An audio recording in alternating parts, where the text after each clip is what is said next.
Hi,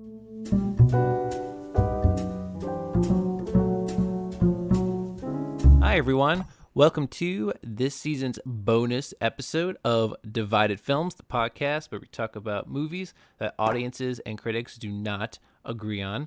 My name is JJ, and with me, as always, is my co-host Keith. Hello. Well, here we are, Keith, at the end of another season. It's been a wacky year.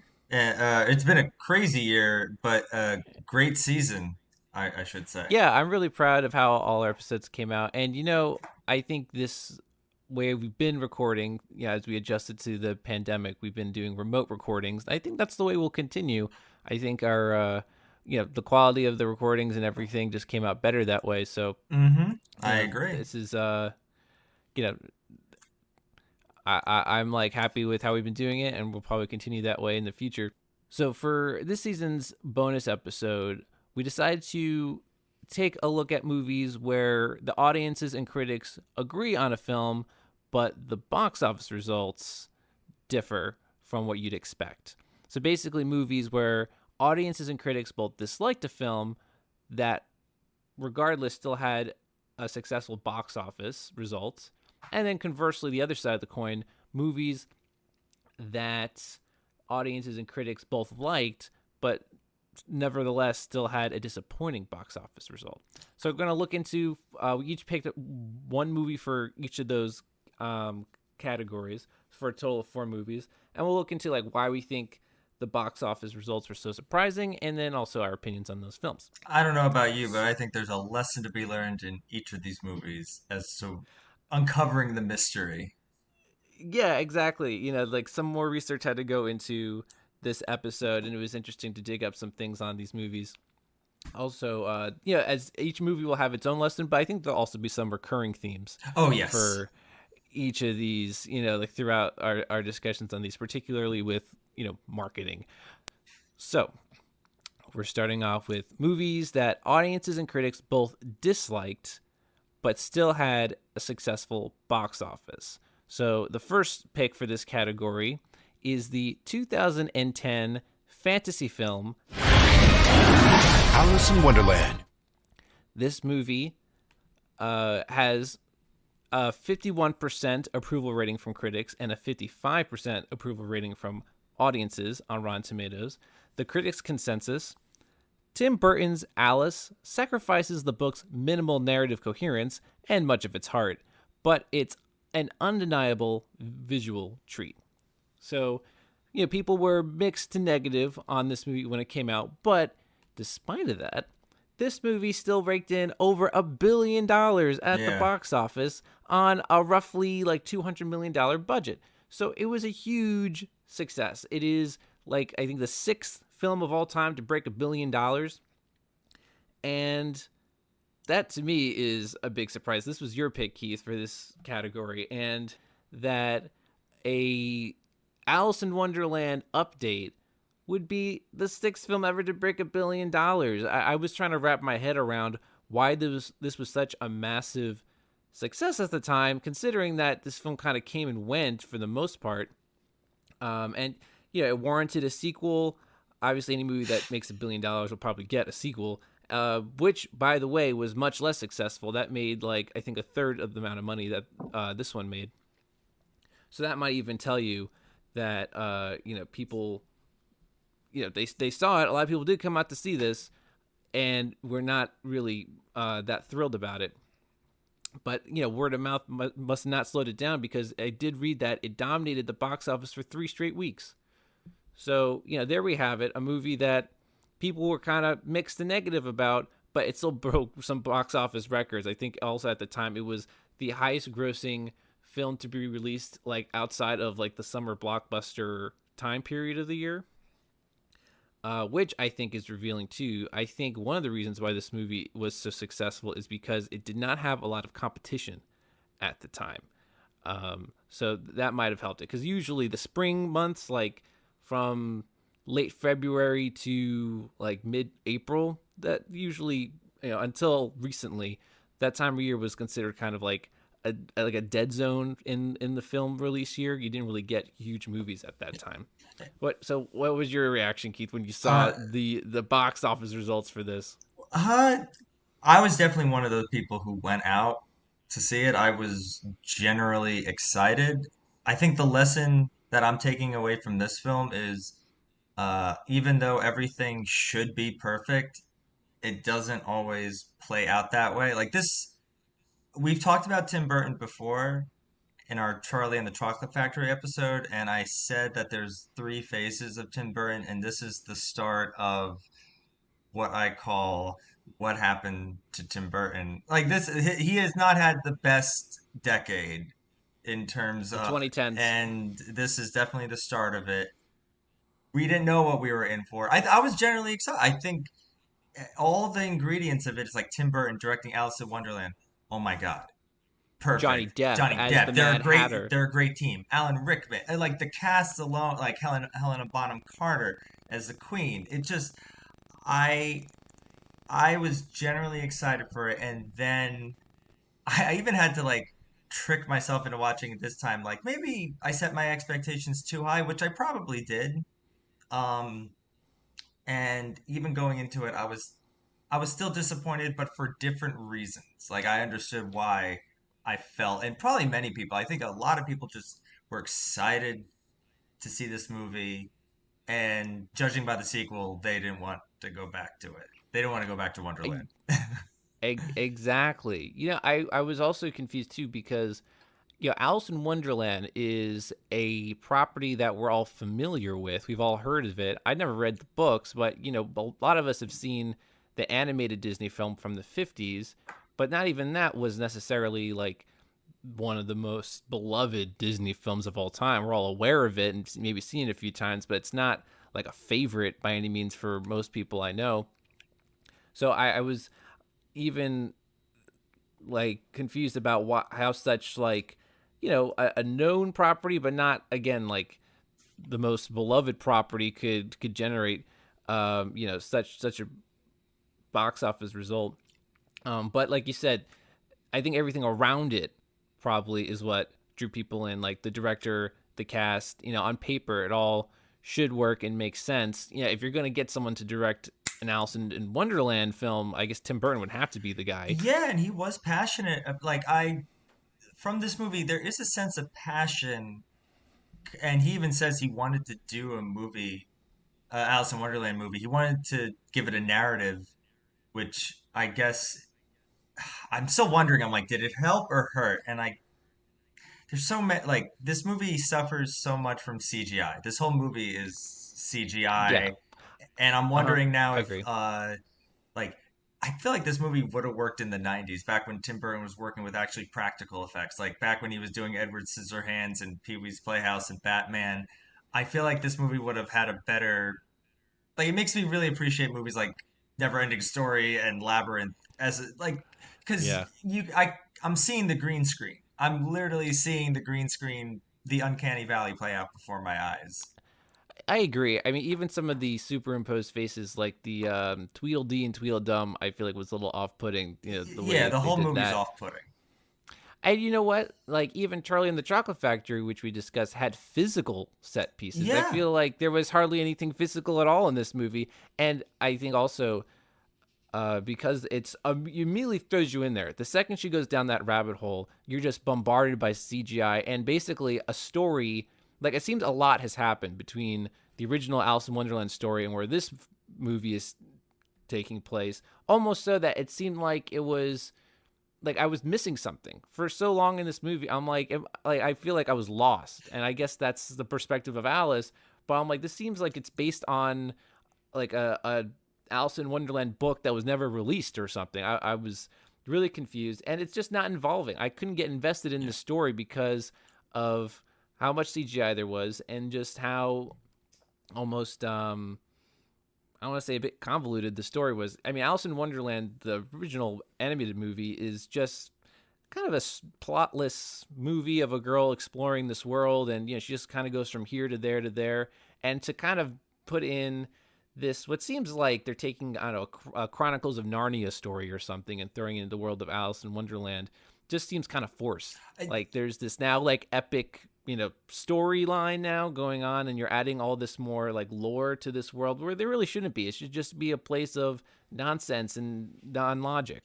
I feel like he could have had his cake and eat it too. Like he does say when reading about this movie, he does say like the Alice in Wonderland original story is just her meeting these various characters, and it is more Right. like it's like jungle like vignettes and her journey through Wonderland. And he's like, I wanted to add it a he wanted to add a narrative, and I don't like yeah, it's the epicness. It's just like oh, Alice is the chosen one.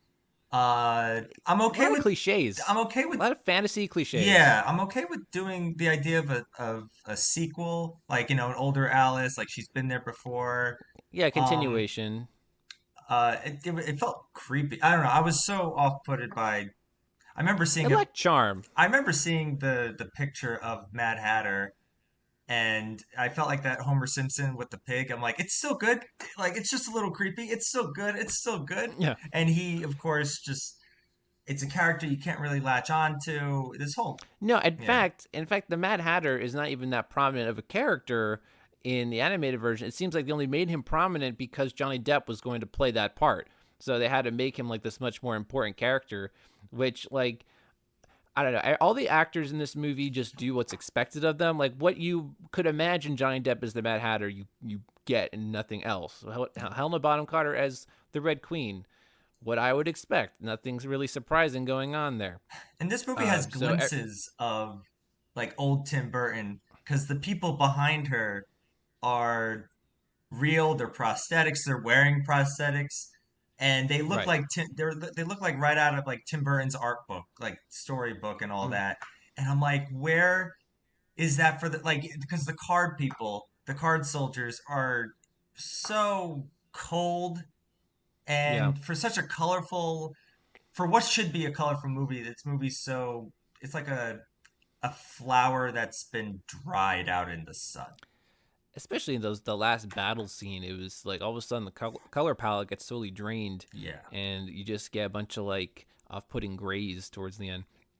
So, um, yeah, I think people, yeah, this was like released as a major film in a time where you weren't really getting that many other interesting things maybe to go see in the theater. It started a trend. Um, yeah, Disney rolled out the red carpet for Tim Burton, kind of gave him to do whatever he wanted, and because it made $1 billion, it's kind of like a monkey's paw curse that we have all these other Disney remakes. exactly. This started the trend. I mean, if you really want to get technical, the first Disney live action remake was the 96 101 Dalmatians, but that doesn't really count. If Tech, you want to talk about like the modern trend, you could say it starts with this and it's such a huge hit, and we've gotten all these other remakes since that. Yes, they make a lot of money, and we could do maybe a whole bonus episode on Disney live action remakes. A lot of them are divided, yeah. uh, but not necessarily a trend that I'm a fan of. So we people saw this, and it wasn't a total waste of time. I mean, there were some good visuals, I suppose, but again, what you basically expect, and I don't think the effects really hold up as well anymore 10 years later. I was hoping that this movie was going to be, once again, if this movie came out like 94, 95, like fresh out of like Batman Returns right before Mars attacks, practical effects with the like glimpses of CGI. However, we were going to do the Jabberwocky. This movie, I was hoping it was going to be the definitive Alice in Wonderland movie, second to the cartoon or first to the cartoon.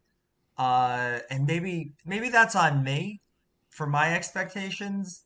But I think if you still watch this movie, you still wind up being disappointed.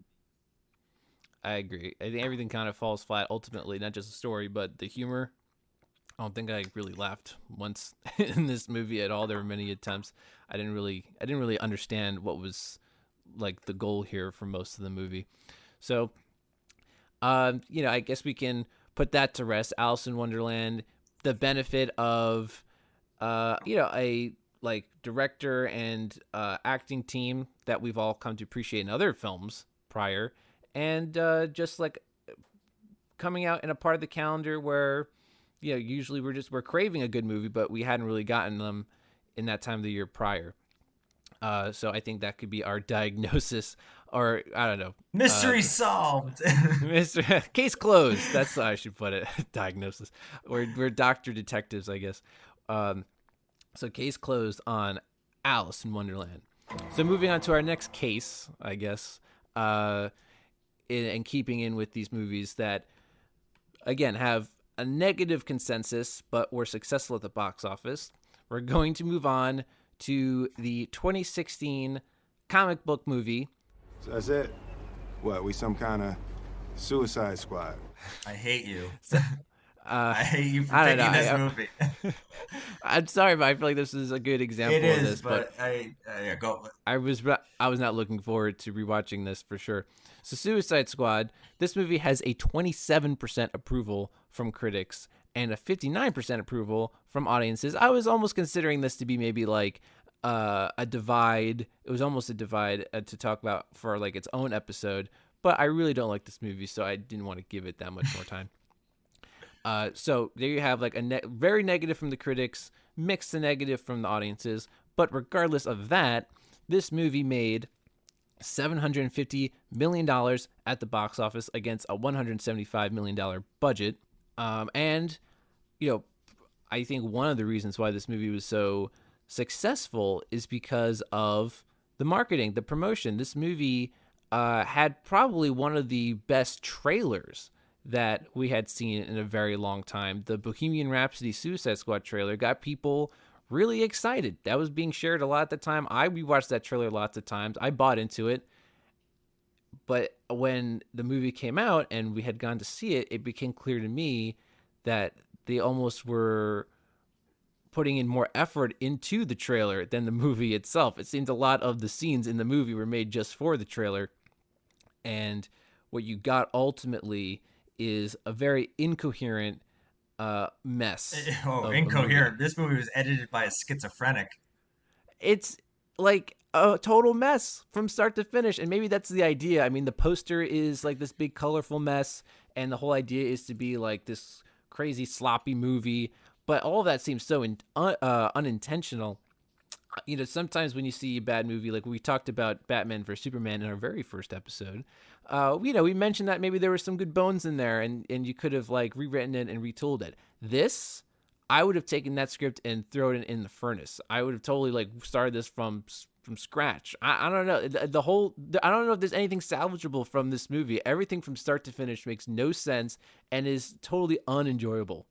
I don't want to look. This movie is begging me to hate it. This movie is just like, I'm doing this. Like, don't you hate it? I'm like, yeah, I really do hate it. I'm trying. The metaphor that comes to mind with this movie is like two parents who are on the brink of divorce, and they think a child could save their relationship, so they're rushing to have the child without reading any of the baby books or even preparing a nursery.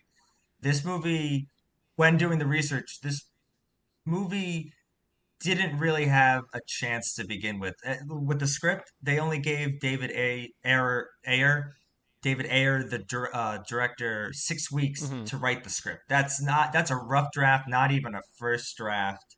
And it That's shows. insane. And it Yeah. shows.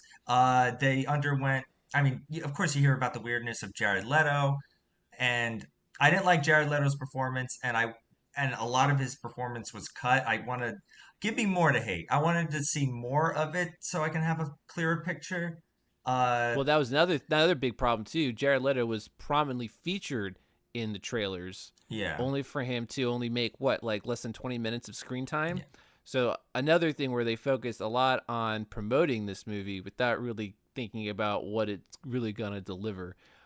But also, a movie like this, a movie of this size, usually every big box office movie undergoes reshoots. That just, Hmm. but when a movie has like $20 million as opposed to $6 to $10 million going to reshoots, there's a big problem. And this Hmm. movie shows it's I can only convoluted. imagine.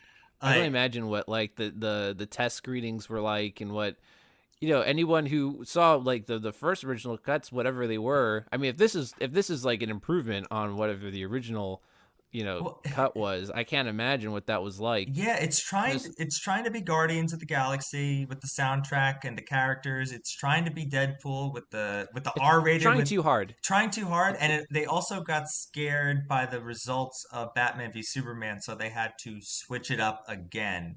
And this this movie didn't have a chance.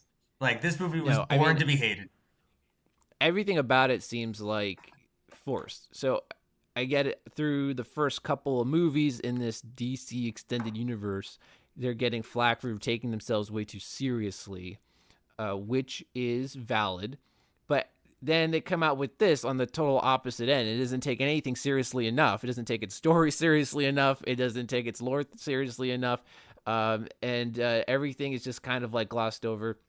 I mean, even the whole idea of having this, like, what, this is maybe the fourth movie in this franchise is like villains being good already.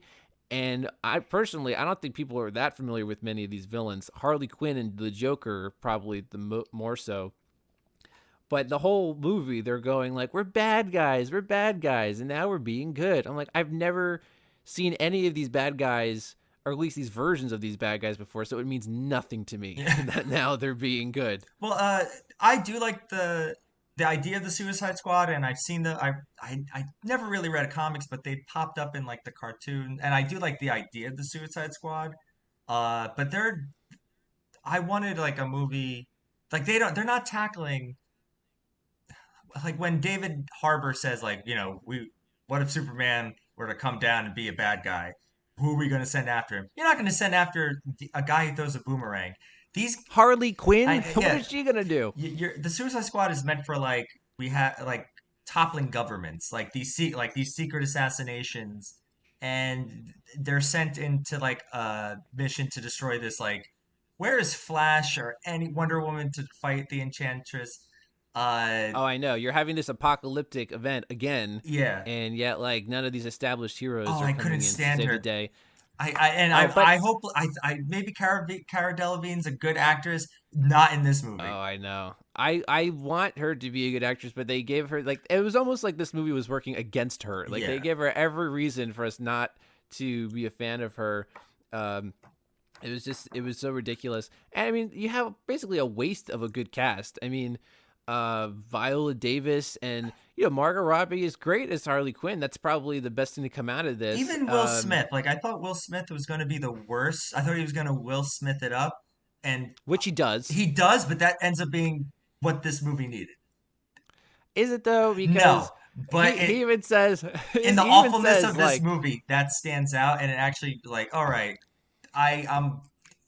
this is our Deadshot. This is our movie Deadshot. I can dig it, at least in up to this. this point, I was like a defender of the DC extended universe just because I like the DC characters, and so I wanted Batman, Superman to be good, and I was trying. I was like, come on, we could have a good DC universe here. And then this movie comes out, and I was so furious. I think this is like the first time that I regretted purchasing like a movie theater ticket to see a movie. I was furious watching this, and this is where I fell off basically the DC universe. I mean, I came back for Wonder Woman and I really enjoyed that, but because I hate this movie so much, I like to imagine that the Wonder Woman movie is its own thing and divorced from the mess of the rest of her cinematic Well, universe. the lesson I got out of this movie, aside from the production problems, is I think when you have a franchise, especially a world building franchise, you kind of take this movie, I don't want to say walked. This movie kind of had its legs broken and crawled. You know that James Gunn has a movie coming out next year, The Right. Suicide Squad. I hope it's good. I trust James Gunn. I like James Gunn. Uh, and it kind of, I think when bad stuff happens, whether it's the Suicide Squad or James Gunn being fired by Marvel for a brief time, it kind of, when a door closes in your face, you can always sneak in through the window. From what I've Hmm. seen of this Suicide Squad, it seems to be embracing the silliness of the characters of the DC universe, and it sounds like they're going to overthrow a government in Brazil or Bolivia or something. It seems like it's in this. It seems like James Gunn has a better handle of what the Suicide Squad is about. better than what David Ayer had. And I like David Well, Ayer. Like, I think he's done some pretty good stuff before this. well, it comes down to just basic things to adapt a comic book, which is understanding your source material, number one, which this movie definitely did not seem to do, and also just having like a coherent story. So if those, we just want some basic things here, which James Gunn knows how to do. Obviously, he has a proven track record. But even so, I think the whole idea of having the Suicide Squad movie so early in this franchise doesn't really It's weird. pay off.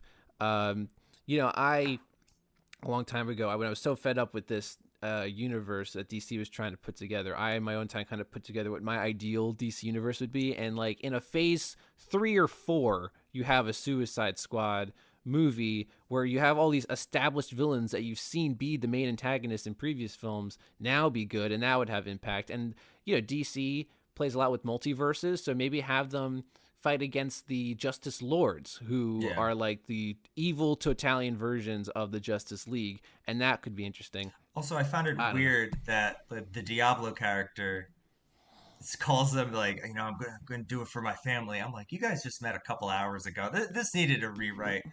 Nothing is earned in this movie. Nothing is earned. I do think this movie tries to be so this I think the reason for the success of this movie is that it tries to be so mainstream, even with the soundtrack. Like I'm both like Yeah. it's so schizophrenic with the songs. Like it's like Well, song choice is song choice, but they really went all everything out for the about it, soundtrack. everything about it seems like this movie was created in like a market research meeting. Like these are all, well, we need to get back on track here, with this DC universe. We need to like, fix some things about it, and he basically like the whole story and idea and conception of this movie was created by just studio executives who are pulling in, what's successful about other movies, and they Frankenstein Yeah. a script and they Frankenstein a movie, and this is what you get. And it was just, I like to sometimes even forget this movie exists. And just like Frankenstein's monster, it needed to be burned. Yes, Like but a absolutely. lot of people who don't really, I guess a lot of people came out, non-comic book fans came out, the Hot Topic people came out. Ugh. I mean, how many even before the recent Harley Quinn movie Birds of Prey, this Harley Quinn, her version, that costume was such a prominent feature for Halloween and Comic Yeah. Cons across the world. Like Well, it's she's the only redeeming quality of this movie is Margot Robbie's Harley Quinn. And, I'm glad that Harley Quinn is now like more recognized because she was always such a beloved character from the animated series in the 90s. And now she's going to get like more of her own, like, Birds of Prey. And I think she's also going to get another movie that's just her own. She's in the So, Suicide Squad too with James Gunn. So uh, like she's going to be great. around. She's a staple. I kind of found her I liked her and I found her annoying at the same time in this movie. Right. I was like, some of the material they gave her was annoying, but it, it was hit and miss. But like the only reason why it ever worked in the first place is because what she brought to the table, not necessarily what was Yes. written for her. So at the end of the day, yeah, this movie was a complete mess, but it made a lot of money from just how much effort went into the marketing, how Yeah. much went into what they thought was what people wanted at the time, and that got people in the seats. But similar to Batman v Superman, it did see a big drop off from first to second weekend. Surprise, Uh, surprise. Anyway. so word of mouth did hurt it a bit. I think ultimately though it was more profitable than Batman v Superman because it worked against a smaller budget. Okay. Um, so case closed on Suicide Squad. Forever. I never want to watch this We movie again. Not even when we fought. I get ready for James Gunn's movie. I don't want to watch this movie. No, I mean hopefully this one, if the James Gunn movie, hopefully will be really good and can just completely erase the previous installment. So there you have it. There are our two profitable movies that were not very good. Something that frustrates a lot of critics and moviegoers when, you know, something that is not that good makes a lot of money. It seems unearned, and unfortunately leads to other similar movies. But now we're going to move on to movies that audience and critics did like did get high reviews, but unfortunately were not successful at the box office. Probably even more frustrating for Yeah. critics and experienced moviegoers. So we'll try to give these movies their due. So the first movie we're going to cover in this category is the 2017 sci-fi movie Blade Runner 2049. This movie has an 88% approval rating from critics and an 81% approval rating from audiences, the consensus being visually stunning and narratively satisfying. Blade Runner 2049 deepens and expands its predecessor story while standing as an impressive filmmaking achievement in its own right. So, I totally agree with that consensus. This movie has a lot going for it, but unfortunately, it only grossed $260 million at the box office against a $185 million budget, but that does not include marketing. So ultimately, I read somewhere that this movie needs to make at least $400 million to break even, which it fell short of. So ultimately, it was a box office loss for the studio, which is a shame. And again, I think this also comes down to marketing, how to get a more broad appeal. I mean, I get it, it's a sequel to what is a classic, Blade Runner, and maybe not everyone has seen Blade Runner nowadays, but I think this is a case of maybe the studio not having enough confidence in its product and not, fighting hard enough to show the broad appeal of this movie. Because I don't think you necessarily need to have seen the first installment to enjoy this one. It definitely helps, and I would recommend that. But anyone can go into this movie and appreciate what it's doing and just see it in a very unique and extremely well-made and well-written film. So I think it's an absolute shame that this movie was not successful financially. While I hate you for making me watch Suicide Squad, I do love you for making me watch this movie. It's your Christmas gift to me. I love this movie. It's probably one of my favorite movies, definitely of the 2010s. This movie shows why we don't live in a bad timeline. The fact that this is a let me just say my spiel about this, my love letter to this movie. This movie is a privilege to be made. Like it should not have been made the way it is. Not only is it's exceptional directing, writing, cinematography, acting, it kind of all comes together. I like this. I like the original, but I love this movie just because it's like almost 3 hours and it's incredibly engaging. That being said, it is a tough sell for me. It is a I tough agree. sell. I think the runtime, I don't mind the long runtime. It doesn't feel and it. I think We saw it I think together. it warrants a long runtime, and unfortunately, that is something that's off-putting for a lot of general casual moviegoers. If they had saw ahead of time that it's like 2.5 hours or a little bit over that does deter some people from going to see it, which I think is a shame. I mean, we used to get lots of movies that were that long back in the day, and actually now we do with a lot of superhero movies going over 2 hours. But unfortunately, like a long runtime, and I don't want to say this is a niche genre, it's sci-fi, but I guess a sequel sci-fi that maybe just doesn't on the surface look like it has the broad appeal could not bring in those big dollars. Well, it's not. I mean, the climax is so small. It's not like, big action war. I mean, there's a definite difference between like this movie and Edge of Tomorrow. This movie is like hard, like it's closer to hard sci-fi, like with Arrival, or like it's cerebral to an It extent. concentrates a lot more on these different big topics. It's more contemplative. It's more philosophical. It's tackling a lot of big, ambitious issues, and it does have some action to it. But you're right. It's not it's not like a fast-paced, hardcore movie like Edge of Tomorrow, which I also like. I Edge of enjoy no, but Tomorrow. they're But completely I different would movies. I agree. I would say they're, even though they're both considered sci-fi, I suppose they're definitely on two extreme ends of that genre. I would say in two very completely different subgenres. This movie's a thinker. I mean, it's a slow burn, and the other thing I want to throw in, you threw in all those aspects true, like the directing, the acting, writing, production design. Yes. I also want to call to this movie and cinematography. I mean, this movie.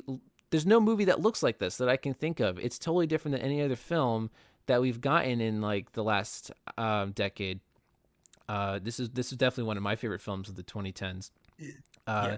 It's very ambitious, and it's got just amazing special effects, and it uses effects in a very intelligent way. It's not like you're just getting these things like in Alice in Wonderland as a negative example. You're just getting like CGI everywhere overload. This one uses it very economically and only in ways that really enhance the story and actually are impressive.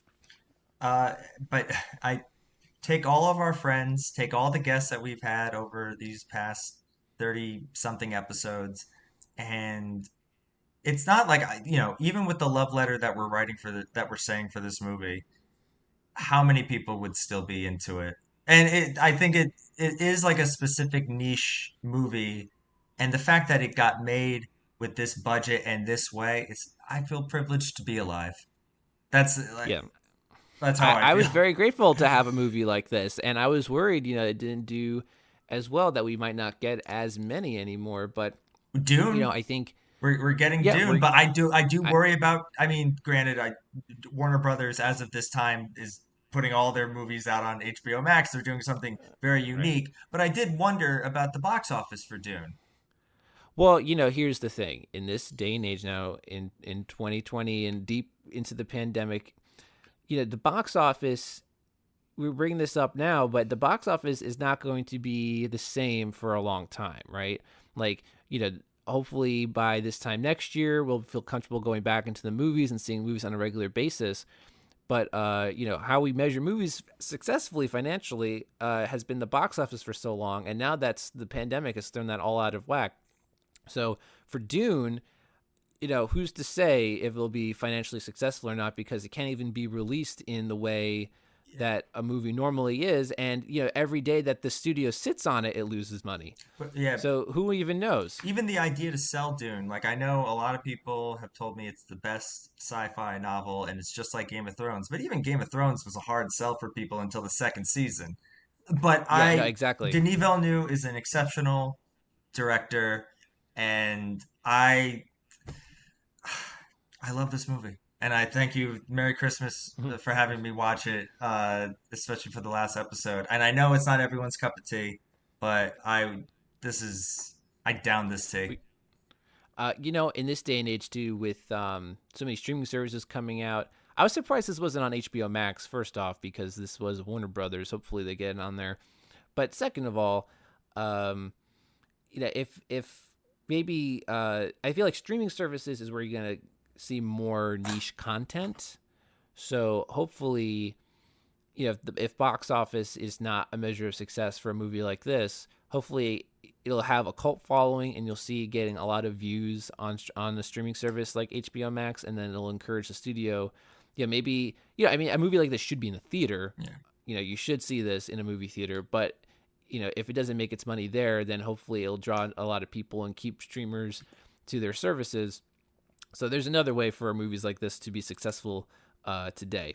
I agree with you that I think Netflix has given like directors to make their more niche their vision movies that might not make the money as it would in theaters. But I think it's special that someone at Warner Brothers gave this the kind of budget. I don't know. We're very lucky in this There's case with something this movie. there's some, there's something to be said about just like the art of film, and of this It's being why I like love such a big movies. Hollywood film. This movie Yeah, speaks to my love of cinema. If you want to get to my heart, uh, say something about Blade Runner 2041. 2049. 2049. 2049. You don't even know the name of it. No, I'm I'll kidding. edit that out. Oh, for sure. So, yeah, at the end of the day, this might be just not the broad appeal to rake in like a giant box office success, But you know what? Who cares? We love it, Yeah. and we'll continue to support it, and hopefully it gets a cult following down the line, and we'll find success elsewhere, like a lot of other films in the past that were, this is by far not the first film to be such a huge critical success, but not necessarily a financial success. It's only 4 years old. Like, right. Other movies, like a movie, for example, like Shawshank, again, critics loved it, didn't make money initially, but down the line it's become a classic. So hopefully time, which I always say is the biggest test, will be favorable towards Blade Runner 2049. which leads into our next movie. Let's see what happens in 2049 if people are like, hey, wait a minute, that didn't happen. No, I'm kidding. So case closed on Blade Runner 2049, although we'll always keep going back to it. So we're going to round this out with what is perhaps like a movie near and dear to our hearts, a movie that I think will always stand the test of time, and actually speaks to what I was just going on about with cult classics. It is the 1999 animated film You can fly! You can fly! The Iron Giant. This movie has a 96 approval rating from critics, 90% approval rating from audiences. The critics' consensus: the endearing Iron Giant tackles ambitious topics and complex human relationships with a steady hand and beautifully animated direction from Brad Bird. So this movie has a lot going for it, but unfortunately, very sadly, it did not make much money at the box office. Against a $50 million budget, it only raked in $31 million. So it was a box office loss for the studio. Came in 8th, I read. 8th. Well, you know what? I did probably the most research for this film out of all four that we're doing today, because I'm very passionate about The Iron Giant. And this is a movie that the studio had no confidence in because of previous failures in animation at the time. So this movie was only marketed at like the very last second. So, up until the test screenings that were hugely successful, much to the studio's amazement, the studio thought this was going to be a big failure, so they didn't really put in the effort to do all the sort of marketing that you normally would for an animated film. And it wasn't until they realized that they actually had a really great movie on their hands that they tried to rush a campaign, but it was too late. And, a lot of people were not aware of this film when it first came out. I know I wasn't. I only became aware of this film through TV, through like Cartoon Network airing it. That's how I discovered it. Like years later, probably like 3 or 4 years later, and I was immediately in love with it when I saw it. And I think I was the right age then. I think this is maybe a movie for older kids, maybe 10 and up. And I watched it over and over again. It's since become one of my favorite animated movies of all time. This movie ages like fine wine because I don't want to be like I don't know if I was like one of those cool kids who saw it in the theater, but I vividly remember getting the box set, VHS box set, because it came with a mini Iron Giant. Yeah, for so sure. I definitely saw it that way. They put more effort into the marketing for home video, and that's where you get more merchandising and that kind of stuff. So I didn't have it on home video, unfortunately. I just had to try to catch it on TV whenever they aired it. They actually would air it a lot around Thanksgiving. And that is why this movie, to me, also kind of seems like a Thanksgiving movie in that way. It does. I mean, it takes place in the fall, so it has like a fall feel to it. But ultimately, too, I think it wasn't the kind of animated film that was fashionable at the time. This is in like 1999, so at the time Disney was dominating animated films with their renaissance, and all animated movies that were successful were these fantasy films. And now you have a sci-fi animated movie that just, again, does not have the same appeal as to what people were going out to see. Not that I'm saying you should always make a movie that is whatever's popular at the time. I'm more in favor of movies going against the grain. This movie would have risen like people would have came out for this movie if it was marketed properly. Hopefully, there are two lessons I got out of this movie. One is, yes, marketing is a powerful tool, especially with a movie like this. That is it. The way it's told, it made me understand Brad Bird. Like, okay, he loves retro. This is 50s. Yeah. The Incredibles is 60s. Even his Mission Impossible played into the retroness of the old show. But the other lesson and the big lesson is make the movie you want to make. And even if it fails or is considered a failure at the time, if you made it like the best you can and like you put everything you got into it, I think you will get your day in the sun. And for one of our guests who gave Sabrina, She's the Man a perfect 100%, and that was the first time.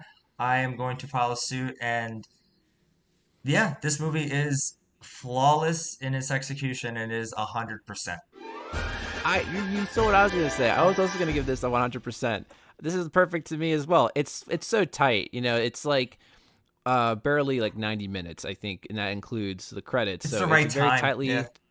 a very tightly told story, but it doesn't feel rushed by any means. It's just a combination of just really great writing, the voice acting too. I mean, like Jennifer Aniston, Vin Diesel, as the Iron Giant, Harry Connick Jr. And I have to say, Christopher McDonald, he was an excellent villain. Oh, yes. Oh, yeah. Kent Mansley. Yeah, he's a great villain in this movie. He does great work.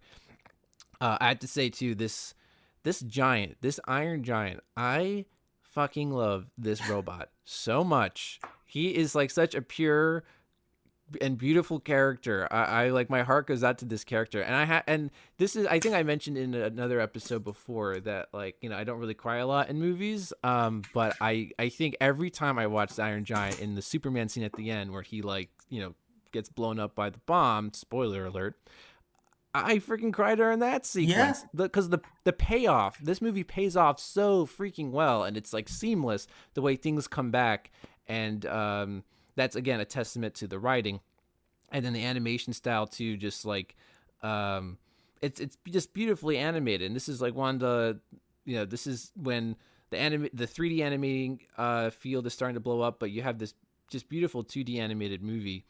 It's just perfect the way it is. I hope they never make a sequel to it. As much as I love everything about this movie and I love these characters, I just want them to like leave it alone. I hope you never see like Iron Giant 2 on HBO Well, Max I or think something. well, yeah, true. You might go to streaming, but I think the box office result ended in no sequels. But the way it ends is perfect. It doesn't Perfect. need a sequel. It makes you smile. It's glorious. The ending is glorious. But like I said, we've seen we've seen like other things being revived because again we have these streaming services that cater to more like niche audiences. So like we were talking about Hocus Pocus, and like HBO Max is doing like The Witches or something again. You're seeing like all these obscure old things being brought back just because that's now like kind of popular. But just leave this alone. It's far This is from perfect as it the. is. I'm not talking about Iron Giant here, but and it's far from the best movie. But I did.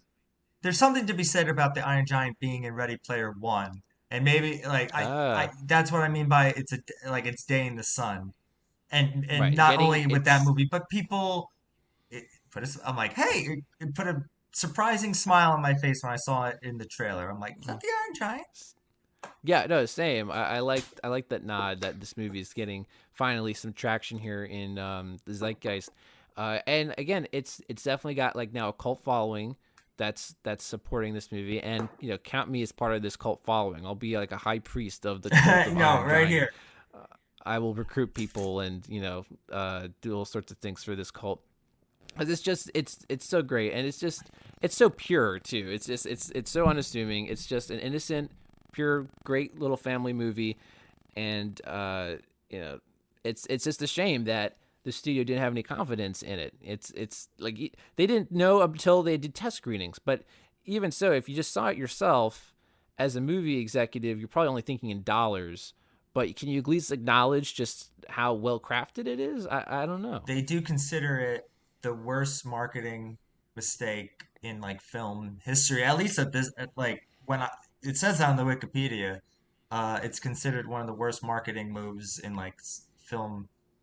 And It's a it's shame. a It's shame. an absolute shame. And here's like an infuriating quote from the president of Warner Brothers at the time. He says, in response to why this movie didn't make money, he says, "People always say to me, why don't you make smarter family movies? The lesson is, every time you do, you get slaughtered. I hate that quote. And it's because of them. It's not because of the movie being smart. It's because you don't have any confidence in an audience wanting to see a smart film. And that's why we get so surprised to see movies like this or Blade Runner 2049 coming from a big studio movies, because they usually don't trust their audience to appreciate a more finely crafted and nuanced movie. And okay, yes, these movies did not make a lot of money, but they probably would have had a better shot if you had confidence in it and backed it up. This movie especially. Yeah, definitely. So, unfortunately, One tidbit. this movie was a victim. Oh yeah, go ahead. One tidbit. When watching this movie, and I haven't seen it in a while, but I did. I'm sure there's a YouTube video or two of making the comparisons, but I did have to say, like, this movie has a lot in common, if not plot for plot, of How to Train Your Dragon. And I know how this Iron Giant came first, but I'm watching and this going like, this is How to Train Your Dragon. Like the idea, How so? A weird kid meeting a animal beast who like informing that creature, and training them or becoming friends, teaching and them how to yeah. If you I last year I ended up watching like the trilogy of How to Train Your Dragon. It's a very beautiful, fun trilogy. And I'm not gonna like Iron Giant came first, but it did go like, oh wow, they are very, very similar.